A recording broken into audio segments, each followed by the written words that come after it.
Day 22. Good morning. The days are getting a little longer. Couple minutes, maybe. It's about time. Man, I don't like the dark. How was your power walking?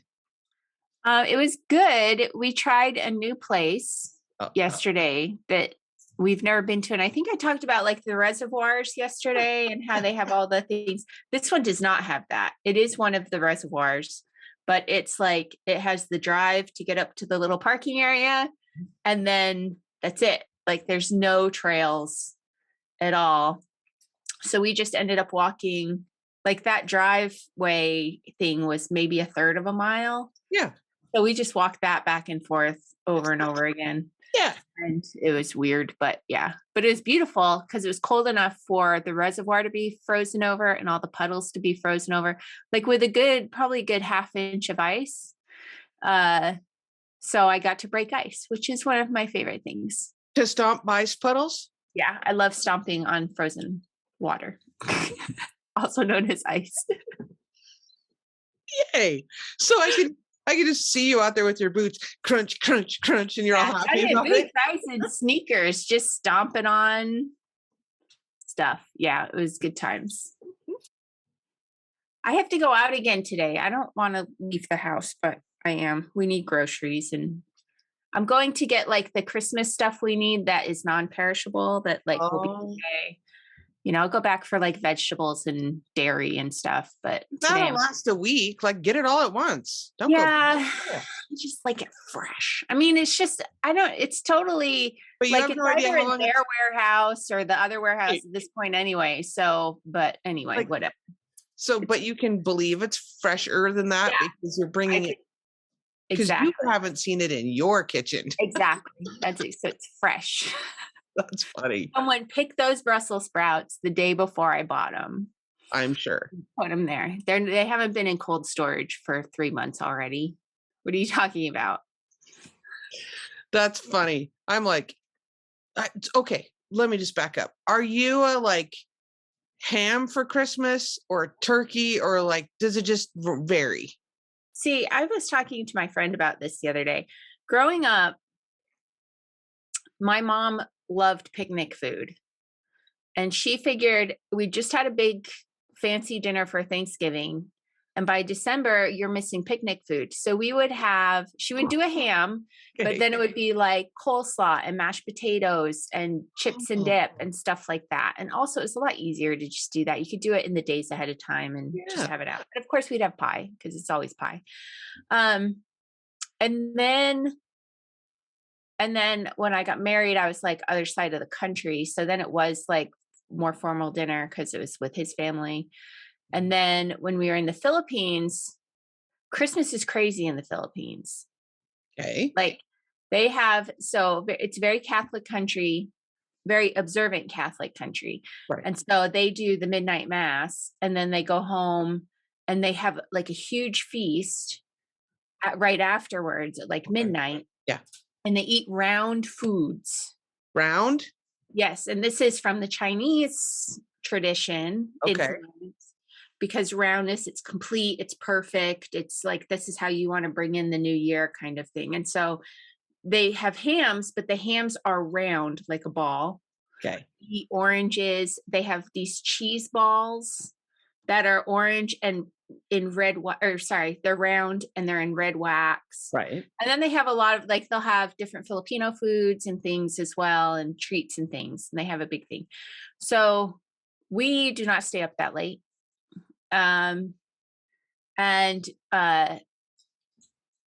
So we still were like Christmas Day, let's have a party. But all our friends were like asleep.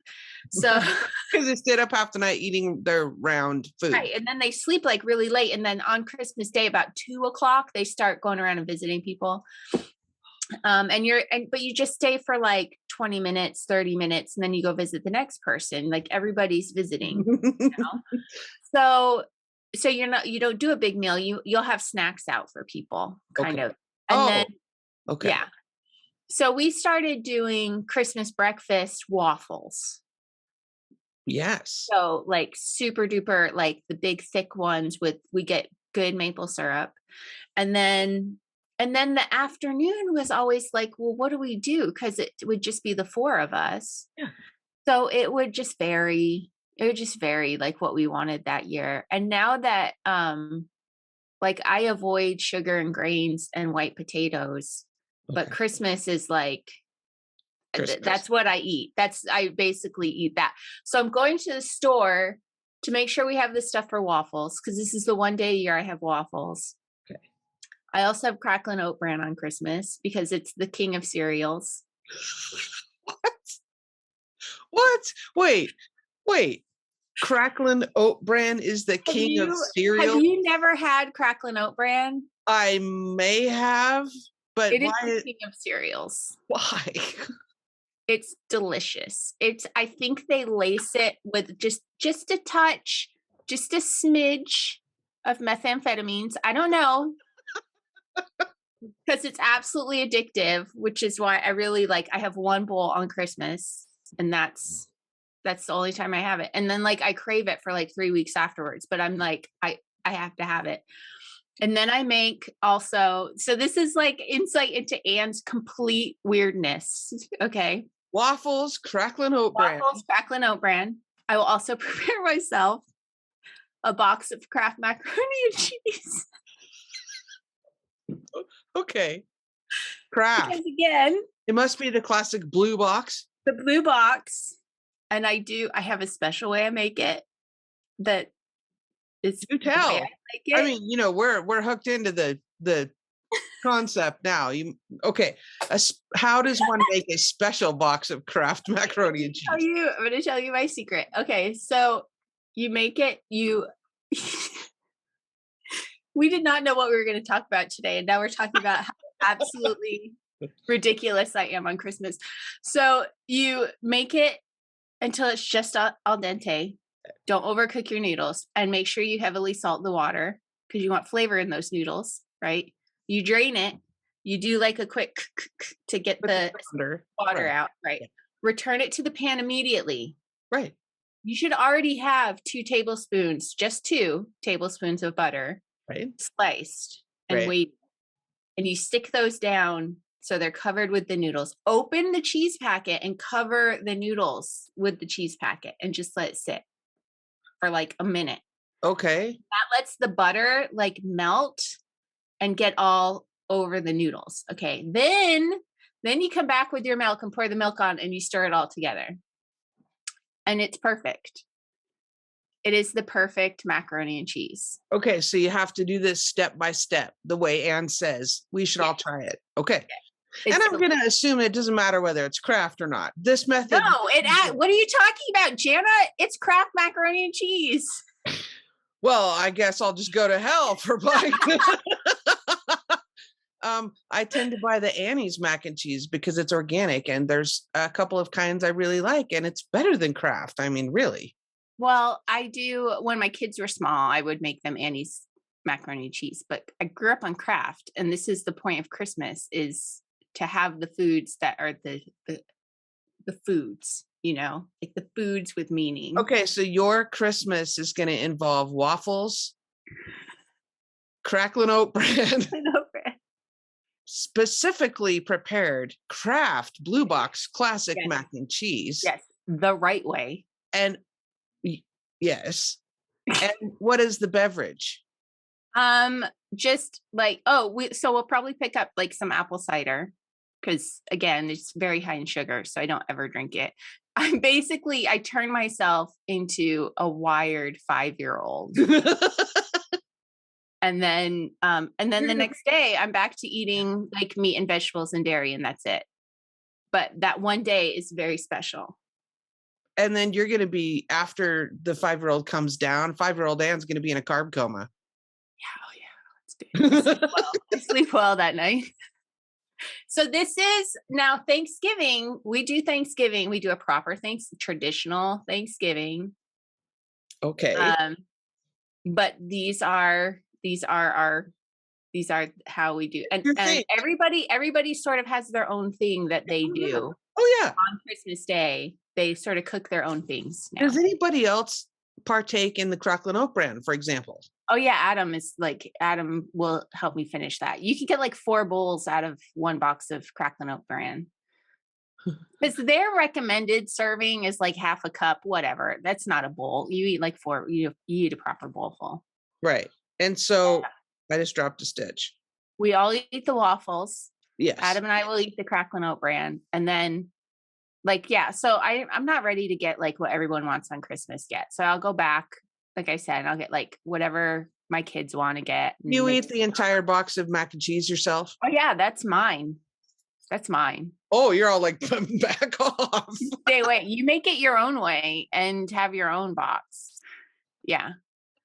Because Adam doesn't like it my way. He likes all 4 tablespoons of butter. And sometimes he'll cook his with hot dogs. Like, this is like, I grew up poor. Okay. This is my comfort food from childhood. That's fine. And then the kids, like Abby thinks we're ridiculous, and she'll cook herself a proper meal. That's okay. I eat proper meals the whole rest of the year. This is and then we like play board games and have naps, and we, open presents in the morning, whatever. And we just like spend the day together. Yeah. Having fun. We're all about the board games. Usually we get a new family board game, a tabletop game, Thanksgiving, Christmas, holidays. And usually, I don't know, even, periodically throughout the year, we're all about board games, tabletop board games, apples to apples, Clue, Monopoly. Okay. But the major thing in the last couple of years has been Unstable Unicorns. I love all of their games. They are so fun. Unstable Unicorns, I think, is the best. What's the maker for them? What are they called? I don't remember. But they're awesome. And the strategy involved is serious now. Yeah. We have a couple family members, not that live in our household, but like my mother, for example, she just wants to like kind of knit and watch, like, because she doesn't want to work that hard. She doesn't want to read all the, there's a lot of thinking and strategy that goes along, but again, a lot of reading. So you have to be willing to sit there and like figure it all out and watch what's going on and build, make your plan. Yeah. It's I don't like, that one hasn't caught on super strong with us. We'll play a few rounds, but I think Exploding Kittens is like where our family excels. Like, we love Exploding Kittens. We love unicorns. Love it. Yeah. We have the, several different expansion packs, and our unicorns deck is like, it's serious business now. Yeah. And we have a new, it's new to us, dining room table that's much larger than the one we used to have. So this is the first holiday season we've had that. So that's cool because it's like, 7 feet and it's rectangle. And so there's plenty of room to spread out your knitting and all your unicorns and your snack pile. Yeah. Yeah. Yeah. I'm all about, in our dining room, we have, it's like a 12-seater. When you pull the table out, it's like a 12-seater table. And we just, I'm all about the game. Yeah. The gaming. Just destroy each other. It's awesome. Tabletop gaming. It's serious now. Are we ready for chicken report? Because I finished this like 7 seconds before I launched. Chicken report. Okay. Okay, here's yesterday's rows. And here's how much yarn I had left. And I was sure I was going to come up short. And I ended up with just that much. So 2, 4, 6, 8, 10, 12, 14, 16, 18, 20, 22, 24. I got a full 24 rows. Excellent. That much to spare. Wow. So yeah, I was like positive I was going to come up short. It's a Christmas miracle. It's a yarn advent miracle. So I was all prepared to talk, like, to be short and be like, okay, which one of these, like, I was going to give people options, like, which should I fill it in with? And you made it. I made it. Did you see, we're never going to get them right. Did you see the Instagram? I saw, was it this one? Or was it this one? I saw one of them and it wasn't anything I knew. Yeah. I was like, all right. Whatever. Lindsay. I feel like I just saw a drop stitch somewhere. Uh-oh. No, I didn't. I'm just paranoid because I wove in all the ends last night except for the one from the day before because it was just sort of close. What was yesterday's? I found a drop stitch. Oh. But it was really close to the edge. It was close to the edge where I was weaving it in. So I like weaved in over to it and then picked it up and connected it above. Yep. And then like finished. So yeah. It was a good thing. But it's really hard to see drop stitches in garter stitch. It is. Especially if it doesn't run. If it just stays there. It just looks like part of it. So anyway. So did you weave in all the ends while you watched your Christmas movie? No, because that's on pause while Adam's gone. That's right, while Adam's traveling. So right. I started watching the Lord of the Rings trilogy again. Oh, yeah. Because, I don't know, a few days ago, Stephen Colbert did a wrap because it's the 20th anniversary. And he did a 20th anniversary wrap for the Lord of the Rings. And my friend Jenny, who I saw yesterday walking, she sent me the link. And it's hilarious. It's him. And he got like some real rappers. But then he also got people from the show, actors from the show to be in the wrap. So that's floating around and it was just charming and delightful and whatever. And I was like, it's been a long time. I should rewatch. So I put it on and that's what I did last night until I fell asleep. Well, actually my iPad fell asleep. I didn't have it charged enough. So we talked about Christmas Day and Christmas Eve food. Mm-hmm. So you have your weird stuff on Christmas Day. Do you do anything sort of traditional for Christmas Eve? Well, see, we take turns hosting. So I host Thanksgiving and we do the traditional Thanksgiving. A few people will bring some stuff to help with the dinner. For Christmas, my dad and stepmother host. And so they are ordering Chinese. And my stepmother is making a giant macaroni and cheese. But like a real one, not Kraft macaroni and cheese made the right way. This is a homemade one.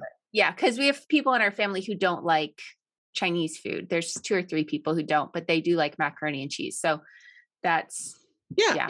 But that's really like we will get together. So this my side of birth, my family of birth, what we do is we get together and we have takeout. My father, his living room's maybe like 15 by 15, 13 by 13 sort of square. Yeah. And so they only can fit in like their 2 big lazy boy armchairs. Oh. And so we bring all the little chairs from the kitchen in and we end up forming a giant circle. And then this person's talking to that person and that person's talking to this person. And we just talk really loud for like 3 or 4 hours. Oh my word. and there will be a football game on. Oh my gosh. That. So every now and then we'll yell real loud at that. And then we'll give each other hugs and kisses and head home. I would be on like sensory overload with that. Yeah. One of my daughters has to go out on the porch every now and then and just be like, I can't believe I was born to these people. I don't know that I could manage that. Yeah. Yeah. But everyone's very entertaining in my family. So it's very like it's chaos, but we're all laughing and having fun and teasing each other mercilessly. It's great. Yeah. Should we do our yarn? Because we've been talking about food for a really long time. And now I'm hungry and I want to make my perfect mac and cheese. And it's not even close to time. Ooh. Look at this. Oh my. Look at that. Day 22 of the fiber seed. How gorgeous. That's beautiful. This has to be aquatic something. It's probably but I want a lot of that. Just I love this. Lindsay needs to make full-size skeins of that if she doesn't already. Maybe she already does. This one's gorgeous. I think she did. I think all of these are new. I think all of these are new creations. Day 22. I really love that. Yes. I'm looking forward to seeing how that knits up. Yeah. I'm opening it up already. Yeah. It's still all twisted. Yeah, because you're ready to cast on your new strip, your new section. Yep. Fantastic. All right, show me yours. Okay, day 22, girl in her wool. Woo! Yep, we're definitely getting more rosy. Oh, I like Isn't that. Beautiful. Yes. And lighter down here. So I'll show you. Let me put my sock down here and get these in order, and I'll show you. Okay, 20. Here's 20, 21, and 22. Yeah. So, there, now you can see we're going darker. We're definitely lightening. Yeah. Getting more to that solid, more of a solid pink. Yeah, it's lovely. Lovely, Lauren. Okay. Oh, yeah, you're totally starting. Look at you. You're like, I'm just going to go ahead and get going here. Yeah, it's a busy day. Well, I want to get going. Oh, okay. I got to do my British Explorers. British Giant Explorers. I made a tangle. Uh-oh. Never mind. It's stalled. We're back to, we're not back to yarn. Oh, what is this? It's a sheepy. What? It's a sheep ornament. Oh. How cute is that? It's felted. That's so sweet. I love it. She's a little tuft. Look at that. How cute is that? Alex, this is freaking amazing. That's so cute. That is awesome. I think I might be done with yarn. I think it might just be the goodies now. Look, little velvet ribbon. You can see on the Oh. That's going right on the tree. Darling. I love it. All right. National Parks New Year, day 22 is from Steph at 3 Fates Yarn, and she's our interview for today as well. This cute little ribbon here, which I'll try to get this off without too much. See if I can untie the knot. Too much crinkling. Woo! Okay, this is the last one from Crater Lake as well. Look at that. Oh, wow. Look at that richness. That's a great color. It is. This color is called Winter Light. Hand dyed in Salem, Oregon, 3fatesyarn.com. That's great. That's a great one. I love that one. That is fantastic. So I'll put up this on my Instagram I don't have the other 2 from Crater Lake here with me. I should have planned ahead better, but watch my Instagram stories. I'll put the set of 3 up there. Yeah. So, yay. Oh, you're getting after it. All right. So we'll get right to our interview with Stefania from 3 Fates Yarn. That's coming up. See you tomorrow. Bye, everybody. Bye. Hey, welcome, Stefania. We're happy to have you on the podcast today. Oh, thank you for having me. So great to be here. It's been really neat to meet everybody from the National Parks Countdown calendar. So, Stefania, how did you get started as a dyer?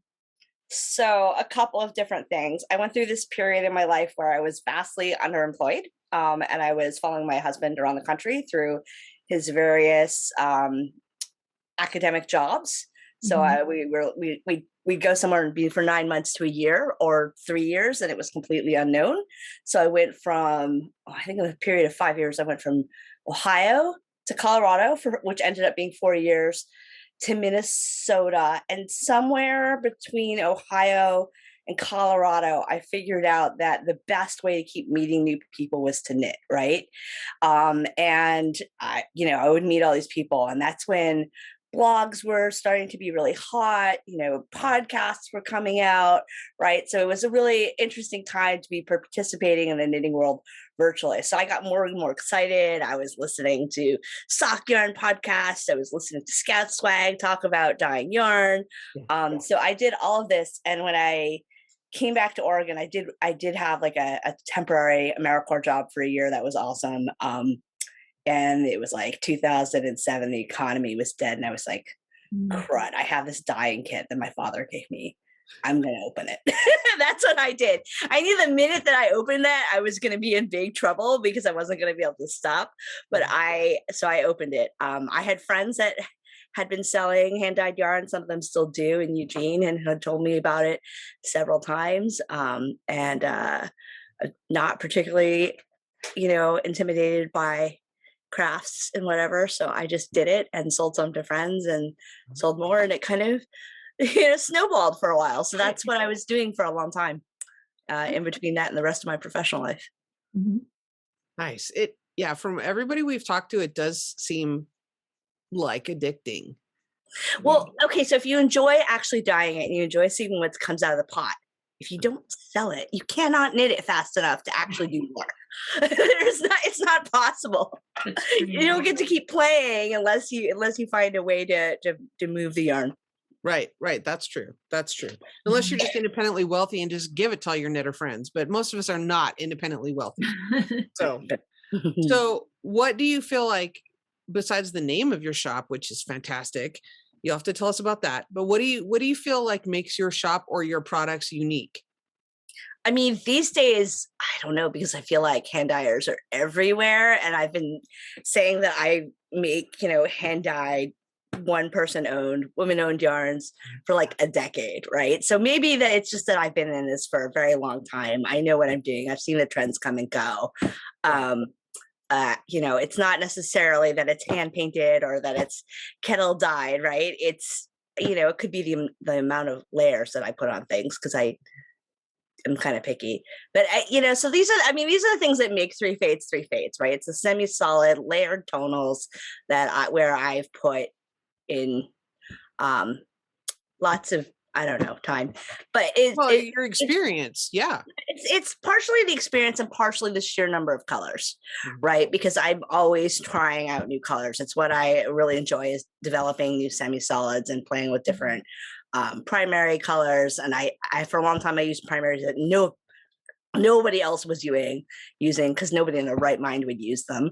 So then the colors were even more unique. And now I'm kind of leaning away for that into dyes that are a little bit more reliable, but still using enough of those, I think, to provide some colors and tones that most people don't have. Mm-hmm. Arthur is a mix of like 3 different yellows from 3 different brands. I mean, that's not normal. It's not normal for most people. Right. Yeah. I think it's 3. It might be 3. It might be 4. And the name, you're the Three Fates. Oh yeah. Okay. So in this wandering around the country, I was in a very small town in the middle of central Ohio, and thinking, oh gosh, what if this is where we end up? Like, not this particular small town in central Ohio, but central anywhere, because we did a lot of considering of different schools where my husband might teach. What would I do? I was like, well, maybe I could open a yarn shop, right? Like, that was a long fantasy, right? Like, if we end up in Beloit, Wisconsin, if we end up in Northfield, Minnesota, we did live in Northfield for a while, or outside of Northfield, not even in Northfield, but in suburban Northfield. What would I do, right? What would I do with myself, right? I mean, I have a master's degree in environmental law, and it wasn't going to be used at all. What was I going to do? And I was like, well, I could maybe run a small business. And what would I sell? What do I like? I like yarn. Okay. This is, I mean, now I know so much about the yarn business, I would never really recommend that for myself. But I mean, I own a yarn shop. It's just not that kind, right? And so that, I already had a name picked out. And then when the economy had crashed and I had come home from work and everything, that's actually when right around when Etsy had really started launching, right? Yeah. So I actually had this shop name on hold, because I was just like, well, what if, right? I'll hold the name. And so I had the shop name already set up when I opened Three Fates, and made my first sale of like a couple random stitch markers and some really odd yarn using Henry's Attic. And I don't know if you're familiar with that base, but it's a very light twist, light fingering weight. Mm-hmm. And I mean, it knits up nicely, but it doesn't have the same density or luxuriousness, I think, that some of the yarns that we're more used to using now do. So the options were very different at the time that I started dyeing. And so what about the Three Fates? Oh, right. Oh, sorry about that. So, so like I wanted something. Still waiting to hear about the Three Fates. Screamed like goddesses and history and feminist power. And, I mean, I did the research and I was like, there weren't any Greek knitting goddesses. What am I going to do? But then I kind of like this idea of the Three Fates, right? They are the weaver, the spinner, and the cutter. They control the fate of human beings, supposedly, right? So I liked this sort of mythic idea, right? So Where you have someone that's those three fates you just mentioned, the weaver, the spinner, and the cutter, are those from like Norse mythology or? They appear first. I mean, mainly they're associated with Greek mythology, but they Okay. appear in Norse mythology. They appear in French tapestries. They appear in Korean mythology. They show up a lot. Okay. And then they've shown up, I think, a lot in a lot of different literature forms. So if you like Terry Pratchett, they'll have these three witches, and they're over a cauldron, which stems from Macbeth. And Sure, really, the Thrones, in Macbeth, they really are the fates. They're controlling his destiny, and they're leading over this huge cauldron full of all kinds of animal bits and dye stuffs, basically. I mean, as far as I could tell, basically they were brewing a pot of black dye. And so I really like that sort of sensibility, right? And so that this was going to be a little bit about storytelling, that this was going to be drawing on some myth and some history. But I couldn't name something after Athena. Like that might be, tempting fate. Worse than the three fates. So I was like, I'm gonna pick somebody from the minor pantheon, right? So very deliberate on my part. Cool. Do you have in your time as a dyer, have you discovered any fibers that you really love working with, or is there certain colorways maybe that you keep coming back to? Okay, so my favorite base right now, and has been for about 3 or 4 years, is a merino yak and then blank blend. So merino yak and silk, merino yak and nylon, and then also, sometimes it's not merino, it's rambouillet or rambouillet, depending on who you are, right? Yeah. Which is basically French merino. So we're talking about the same thing. But the thing is, the base starts out like a brown gray. And then all these things that I do, which are, now I'm like looking for yarn and fiber, are extremely bright, typically take on richer and deeper tones. And they do it not because I added brown or black dye, but because the animal, the animals, I should say, in their natural state brought these dimensions to the fiber. And I just love that. I just think it's really fantastic. I love that tonality you get from over dyeing like that. Yeah. Yeah. And so, I mean, it is a much more consistent brown gray than if I were to go to a fiber festival and just pick up something from a particular animal. If it's, been blended with and very carefully curated in a way that I think it's a very consistent color, but it's kind of a taupey color. I'm sure there's some around here. Here we go. There's some around here somewhere, and I'm not really sure you're going to get a good look at it. Oh, wait, there. Yeah, there we go. It's this color, okay?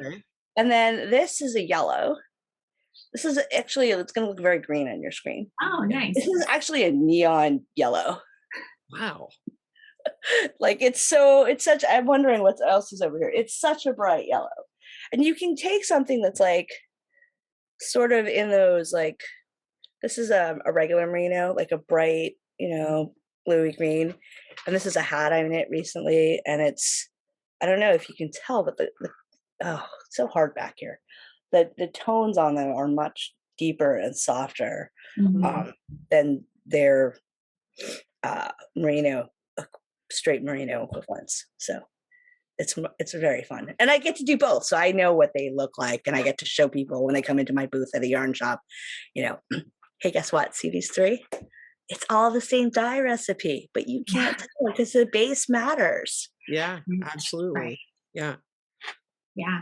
You mentioned on your website that you also enjoy pottery and paper making and bookbinding. Have those crafts informed your dyeing work at all, do you think? No, it's just I went through a long history of crafts, I think, where I just tried a lot of different things. And this is the one that probably stuck. And so I do have ADHD, and I realized at some point in my life that it wasn't really that I was jumping from thing to thing. It was more that I was spiraling around certain things, and I was going to keep coming back to those things mostly. And knitting and fiber related arts are the ones that really, really ended up sticking the longest.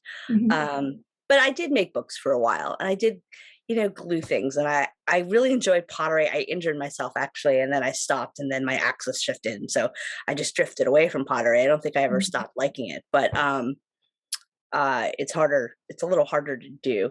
You have to have a kiln or Yeah. access to one. For a while I had access to colleges where it was really easy to Right. sit and claim faculty spouse, Privileges. privileges, and occasionally use the art studio. Although other people found out about it, and then it became like more restricted because other people were like, "Oh, that's so cool what she's doing," and I'm like, "Oh no, now it's too popular." So I did that. So my parents are both artists. I don't know if it says that on there, but my father's a graphic artist and my mother was a children's book illustrator, and they were very DIY people. So when you go into their homes, even though they're not professionally doing those things, they're both retired. My mom's house, everything is hand painted. Wow. The piano is hand painted.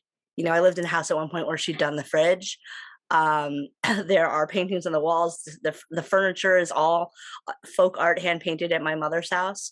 My father's house, he's a set designer, and there are giant odd set props here and there. There's a styrofoam sculpture from Look Homeward Angel. There's a hand-built miniature carousel from production of Carousel from when I was 18.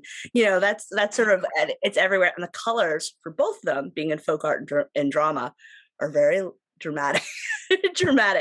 But they did everything. They reupholstered the furniture. They laid down tiles. And so although I haven't picked up those skills from them, I really never had any fear of like, if I touch that, it's going to break, right? I never really had that fear. So, and mom knits. That kind of anxiety that some of us do. No. My mother taught me how to knit. They never really taught me how to paint, unfortunately, but I did learn about color. I sort of absorbed color through osmosis. Mm-hmm. Nice. Cool. So what's coming up for your business in 2022? Gosh, I wish I knew. Whatever the fates decide. It's a secret. No. So, January is usually a little quiet. People might order stuff online. I have been, the pandemic's just taken a lot out of everyone. And so for a while I was doing these online shows and they were working out really well. And then I felt like people were kind of getting tired on them. Mm-hmm. So I took a break. So I might go back to those sometime in 2022. We'll see how it's going. In March, I am signed up to do the Rose City Yarn Crawl, which is a really fun thing. And so I haven't done that since the pandemic began. In fact, that's when I last did it, was at the very beginning of the pandemic, kind of going, okay, here I am. I hope this will be okay. I'm going to wash everything, right? No masks, right? Because it was March of 2020. So that'll be at Northwest Wools in Multnomah Village around the second week of March. So I'll be doing that. Trying to think what else. Oh, there's a magazine coming out in December for a spinoff that has some of my fiber in it. Nice. So and that's the thing for Woolen Fiber Arts Festival. When I do that, those are the fiber people that I sell most to. So I'll probably have to go back and see them either in January or February. I just need to figure out with my work schedule what's going to work the best. So I think, this fall has been a big shift. Before, everybody was in the house all the time. Yeah. And now it's really just, I'm the one who's working from home. My daughter's at least going to school, at least until 3. She comes home around 3:30. Right. My husband's at, teaching in his job. So it's a great deal quieter. So there's a little more room to be contemplating my next move. But I still don't know what's going to happen for my festivals that are normally June and September. Mm-hmm. So I usually do 2 major shows plus the Rose City Yarn Crawl. Plus, I think in the spring is when all my wholesale orders come in. So probably some wholesale too. So where can people find you? You have your website, obviously, and we'll put the link to your website down below. Yeah. So what other social media do you engage in? Okay, so the WW3Fates Yarns with the S, don't forget that, .com is the main place to go and buy yarn.